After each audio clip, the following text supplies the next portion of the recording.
আজকের আমি আলোচনা করব মনোবিজ্ঞান কী এবং মনোবিজ্ঞানের বিষয়বস্তু কী। মনোবিজ্ঞান হলো মানুষের মন এবং আচরণের বিজ্ঞান। মাইন্ড নিয়ে এরা কিন্তু আলোচনা করে। আর বিজ্ঞান যেটা হচ্ছে সায়েন্স, মন সংক্রান্ত বিজ্ঞান, তাই হচ্ছে এটা মনোবিজ্ঞান। এটা মানুষের চিন্তা, অনুভূতি, আবেগ, প্রেরণা এই সকল বিষয়গুলো কিন্তু অনুসরণ করে থাকে। সুতরাং মনোবিজ্ঞানের কাজ হলো কতগুলো বিষয়বস্তু যেগুলো তারা পার্টিকুলারভাবে আলোচনা করে থাকে। মনোবিজ্ঞান কথাটার সঙ্গে বিজ্ঞান কথাটা যুক্ত বলে আমরা মনোবিজ্ঞানকে একটা বিজ্ঞান হিসাবে কিন্তু চিহ্নিত করে থাকি। অনেক সময় দেখা যায় যে বিজ্ঞান নিয়ে আমরা যদি আলোচনা করি, বিভিন্ন রকম বিজ্ঞান রয়েছে এবং বিভিন্ন রকম বিজ্ঞানের মধ্যে যদি আলোচনা করি, তাহলে তখন দেখা যায় যে জ্যোতির্বিদ্যা প্রথম হলো বিজ্ঞান। জ্যোতির্বিদ্যা প্রথম নিয়ে আলোচনা করা হয়, এই রকম একটা অনুমান করা হয়। মনোবিজ্ঞান কিন্তু অনেক পরে আবিষ্কার করা হয়। সম্ভবত ঊনবিংশ শতাব্দীর শেষ ভাগে মনোবিজ্ঞানকে বিজ্ঞানের মর্যাদা দেওয়া হয়। 1879 সালে লিপজিগ শহরে মিস্টার উন্ড কর্তৃক প্রথম মনোবিজ্ঞান পরীক্ষণাগারে প্রতিষ্ঠিত হয়েছিল। বিজ্ঞান যেই রকম বিভিন্ন রকম রয়েছে, তাই এক একটা বিজ্ঞান এক একটা বিষয়বস্তু নিয়ে আলোচনা করে। যে বিষয়ের বিজ্ঞান সেই বিষয়টাকে নিয়েই কিন্তু পার্টিকুলারভাবে আলোচনা করে থাকে। যেহেতু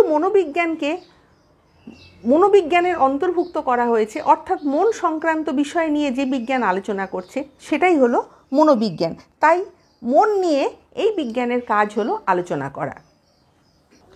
তাহলে আমরা বলবো যে মনোবিজ্ঞানের বিষয়বস্তু কী। মনোবিজ্ঞানের ইংরেজি প্রতিশব্দ হলো সাইকোলজি। এখানে দুটি গ্রিক শব্দ নিয়ে গঠিত হয়েছে। সাইকোলজি কথাটা উৎপত্তি হয়েছে, একটা হলো সাইকো, যার অর্থ হলো সোল বা আত্মা, আর আরেকটা হলো লোগোস বা সায়েন্স, যার অর্থ হলো বিজ্ঞান। সুতরাং এর ব্যুৎপত্তিগত অর্থ হলো আত্মার বিজ্ঞান। তাহলে সাইকোলজিতে কী আলোচনা করা হচ্ছে? ব্যুৎপত্তিগত দিক থেকে এবং দর্শনের দিক থেকে আমরা যদি বলি, সাইকোলজিতে সেখানে আলোচনা করা হচ্ছে আত্মার বিজ্ঞান বা মন সংক্রান্ত বিজ্ঞান। আত্মার বিজ্ঞান বা মনোবিজ্ঞান কিন্তু এই সংজ্ঞাটা দর্শন শাস্ত্রের উপর ভিত্তি করে দেয়া হয়েছে। এ বিষয়ে আবার ফের মাহের বলছেন যে মনোবিজ্ঞান হলো দর্শনের সেই শাখা যা মানুষের মন বা আত্মা নিয়ে আলোচনা করে।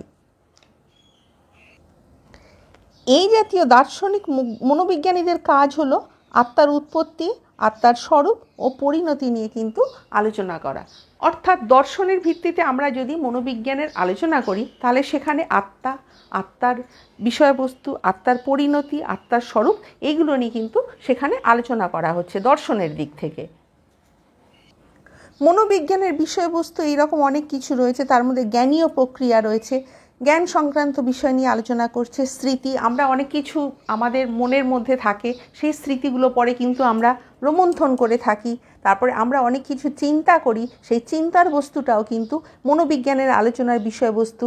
তারপরে আমরা কিভাবে অন্যান্য পশু পাখিদের ভাষা কিভাবে বুঝতে পারবো, আমাদের নিজেদের ভাষা কিভাবে সকলকে বোঝাতে পারবো, সেইগুলোও কিন্তু মনোবিজ্ঞানের বিষয়বস্তু হিসাবে আলোচনা করা হয়েছে। তারপরে অনেক সমস্যার সমাধান, যেগুলো সমস্যার সমাধান করা যায় না, সেই সকল সমস্যার সমাধানগুলো কিন্তু আমরা মনোবিজ্ঞানের থেকে পেয়ে থাকি। এছাড়া আচরণ, মানুষের বাহ্যিক অনেক রকম কার্যকলাপ রয়েছে, আমরা অনেক সময় বুঝতে পারি না যে তার আচরণের কী ব্যাপার হচ্ছে, কিংবা সে কী আলোচনা করছে, কিংবা তার মনোভাবটা কি। আমরা তার বিভিন্ন রকম বাহ্যিক অঙ্গভঙ্গি দেখে কিংবা তার বিভিন্ন রকম বাহ্যিক কথাবার্তা দেখে আমরা বোঝার চেষ্টা করি। সুতরাং দর্শনের দৃষ্টিভঙ্গি থেকে আমরা যদি আলোচনা করি, তখন দেখা যাবে যে আমরা বোঝার চেষ্টা করি সেই ব্যক্তি বা বস্তু কিংবা পশু পাখি তারা কিভাবে বোঝাতে চেষ্টা করছে, তাদের আমরা বাহ্যিক কার্যকলাপ দেখে কিন্তু আমরা তাদের মনের অবস্থাটা আমরা বোঝার চেষ্টা করি।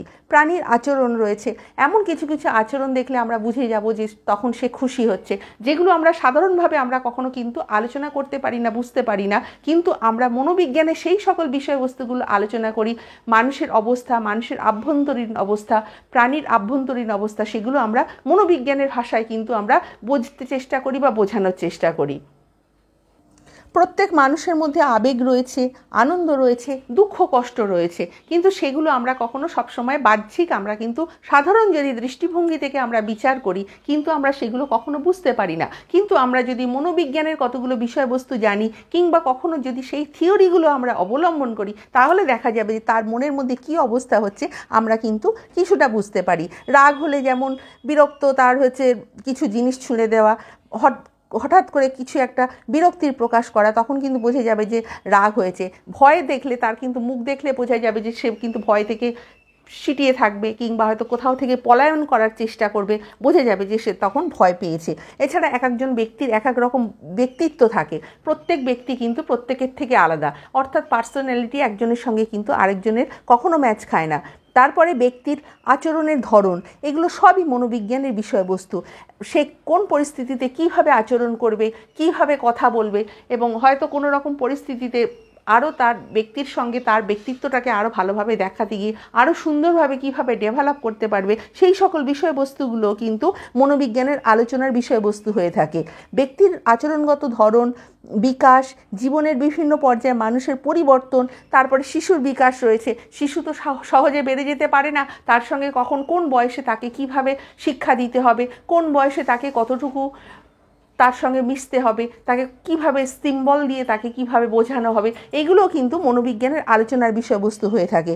তারপরে বয়স্কদের বিকাশ, অনেক সময় দেখা যায় যে একটা নির্দিষ্ট আইকিউ রয়েছে, তার আইকিউটা কতটা ডেভেলপ করা যায়, কিংবা যে আইকিউটা রয়েছে সেইটাকে আর সুন্দরভাবে যাতে তার থেকে যাতে মানে যে অবস্থায় রয়েছে সেই অবস্থাটা যাতে বোঝা যায় কিংবা তাকে ডেভেলপ কিভাবে করা যায়, সেদিকেও কিন্তু মনোবিজ্ঞানের একটা আলোচনা করা হয়ে থাকে।